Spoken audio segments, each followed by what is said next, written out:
La aguja en el pajar. En 1981, Rodolfo Terraño, funcionario argentino exiliado por el último gobierno militar del siglo XX y además con dotes de historiador, se encontraba en los archivos históricos de Escocia cuando, de repente, supuestamente encuentra un documento llamado Plan para capturar Buenos Aires y Chile y luego emancipar Perú y México. Según aquel, la mención México se debe a un error. El autor del documento habría querido decir Quito. Algo que debemos tener en cuenta es que nunca me quedó muy en claro si Rodolfo Terraño mencionaba que el documento encontrado estaba en estado original o era simplemente una copia. Este plan parecería ser obra de un tal Thomas Maitland, quien lo escribió a principios de 1800 en Londres y lo había presentado al gobierno británico. Nunca en toda la historia sobre la independencia hispanoamericana se había hablado de este plan. De otros sí, pero no de este específicamente. ¿Dónde está la importancia de este documento? No tanto en su llamativa planificación para tomar control de tierras latinoamericanas, idea que ya había sido elaborada anteriormente y que no despierta novedad alguna, sino en la similitud que guarda respecto a la ruta tomada años después por San Martín para liberar tierras americanas. El redactor del plan, Thomas Maitland, utilizó como fuente de sabiduría sobre el Río de la Plata los conocimientos de un tal Sir John Cookes Hippisley, quien había a su vez sacado información de unos jesuitas exiliados de las colonias españolas. Las informaciones recolectadas por Hippisley, redactadas en un memorial que él mismo escribió, le fueron entregadas a Maitland con el encargo de elaborar un plan militar para conquistar el Río de la Plata y obviamente asegurarle a Gran Bretaña nuevos y extensos mercados para sus manufacturas. Asegurarle a Gran Bretaña nuevos y extensos mercados para sus manufacturas. En resumen, vamos a comparar las instrucciones o consejos de Maitland con lo verdaderamente realizado por San Martín. Comparación del plan y los hechos de San Martín. 1. Se debía ganar el control de Buenos Aires por medio de la fuerza. A San Martín no le fue necesario, pues al llegar de Londres el 19 de enero de 1812, Buenos Aires ya se había sacado de encima a España. Meses después, y por medio de un golpe militar liderado por el mismo San Martín, derrocan al primer triunvirato y coloca en el gobierno a personas afines a sus propósitos. 2. Se debían tomar posiciones en Mendoza. San Martín lo hizo, de hecho, fue el gobernador de Cuyo, su capital en esos momentos. 3. Se debían coordinar acciones con un ejército de Chile. 4. Se debía cruzar los Andes. Contando con la ayuda de los indios, San Martín lo hizo. 5. Se debía derrotar a los españoles y controlar Chile. 6. Se debía continuar por mar al Perú. 7. Se debía emancipar Perú y Quito. San Martín proclamó la independencia del Perú en 1821, pero no pudo consolidarla del todo, y para ello lideró la ofensiva final Bolívar. El primer proyecto del plan. En el año 1799, Sir John Cookes Hippisley, miembro del Parlamento británico, encarga a Maitland redactar un plan que logre la conquista de las colonias españolas en América. Para esas épocas, España e Inglaterra se encontraban en guerra. Redacta un primer proyecto, algo más tranqui que el definitivo, donde se atacaría a Buenos Aires y Montevideo.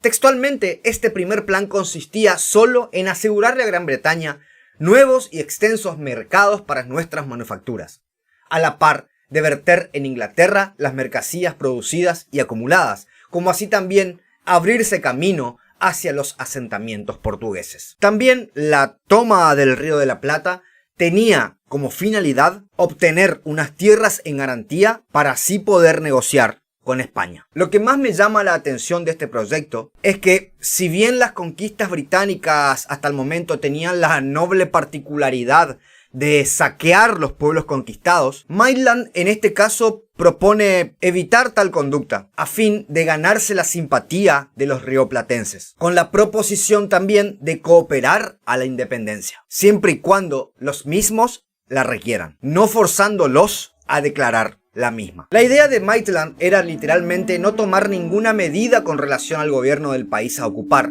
crear una entrada libre a nuestras manufacturas y dejar que puedan sentir por un tiempo el beneficio, la diferencia que existe entre vivir bajo un gobierno suave con comercio abierto o un arbitrario despotismo con el comercio arbitrariamente monopolizado. Este primer proyecto es elevado a Dundas, que era el secretario de guerra en Inglaterra, pero este deseaba un plan más ambicioso: acabar con el imperio colonial de España en América y no dar un simple golpe. Acabar con el imperio colonial de España en América y no dar un simple golpe. Es en este plan definitivo donde parecen coincidir las directrices emanadas de Maitland con no solamente la campaña realizada posteriormente por San Martín, sino también con las invasiones inglesas de 1806 y 1807 al Río de la Plata. En efecto, y como dijimos anteriormente, es en este proyecto final donde Maitland describe paso a paso el proyecto que luego, muy curiosamente, desarrollaron casi idénticamente las invasiones inglesas y José de San Martín. Ya vimos algunos puntos claves.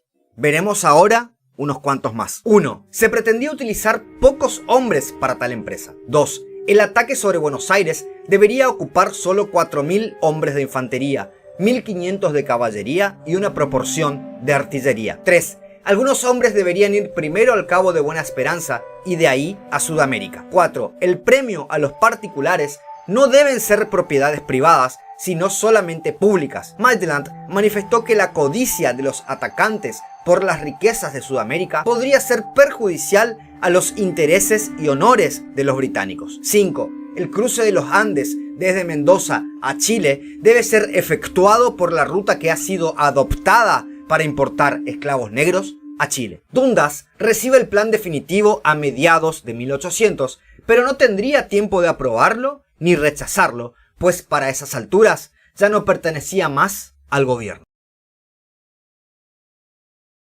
Contexto histórico del plan. Ante la pérdida de Estados Unidos y la posibilidad de que Napoleón domine Europa, Gran Bretaña, en pleno auge industrial, necesitaba mercado para sus productos, y fue entonces cuando volvió a mirar con deseos a esta parte del mapa. Durante estos años, Inglaterra y España iban y venían en sus relaciones. Un tiempo eran aliadas y el otro día ya se encontraban enfrentadas. Incluso antes del Plan Maitland, en 1796, le fue entregado a Dundas otra planificación realizada por un colega de aquel llamado Nicholas Vansittart, que luego se canceló. Maitland era miembro de un grupo político consagrado a la expansión mercantil y militar británica. Luego de la creación del plan, si bien nunca llegó a aplicarse oficialmente, la expedición a Hispanoamérica nunca se descartó del todo. En 1806 y 1807 probaron suerte, pero no pudieron contra una Buenos Aires muy bien defendida, aunque conquistaron y gobernaron la ciudad por unos días, y se quedaron con el dinero del virreinato, contrariando así, de una u otra forma, lo que había establecido Maitland, ya que éste había previsto la emancipación de las tierras, no cayendo en la tentación de conquista y saqueo. Esta mala conducta de los británicos logró obtener la aversión de los porteños, quienes los echaron a patadas en 2 oportunidades. Cuestión esta que ya había sido presagiada por Maitland. ¿Conocía San Martín el Plan Maitland? A fin de unirse contra Napoleón, España e Inglaterra dejaron de lado sus diferencias. Es aquí cuando San Martín, parte integrante de los batallones españoles, engendra relaciones con militares británicos, de los cuales muchos de ellos habían participado de los planes de atacar Sudamérica. Por ejemplo, en 1811, San Martín estuvo bajo el mando de Beresford, quien había invadido Buenos Aires en 1806. Otro de ellos era James Duff, de quien se cree convenció a San Martín de abandonar España e ir a América a pelear por la independencia. De hecho, lo ayudó a salir de España. Este tal Duff estaba relacionado con el futuro rey Jorge IV, quien, a su vez, estaba relacionado con Hippisley, el comitente del Plan Maitland. Cuando San Martín regresa a Gran Bretaña, tras su campaña sudamericana, James Duff lo recibe en Escocia y hace que el municipio lo nombre ciudadano honorario. Como estratega que fue San Martín, y a la par de conocer personalidades políticas y militares británicas, es muy probable que haya conocido planes como el de Maitland o se lo hayan dado a conocer. Diferencias entre el plan y la real campaña de San Martín. Para ir cerrando, así como existen muchas similitudes del plan con respecto a la campaña o empresa realizada por San Martín, también existen ciertas diferencias. Veamos algunas de ellas. 1. San Martín no contó con un ejército de 8.900 hombres como pretendía Maitland, sino 3.700. 2. Tampoco tenía los recursos que tenía una potencia como Inglaterra. 3.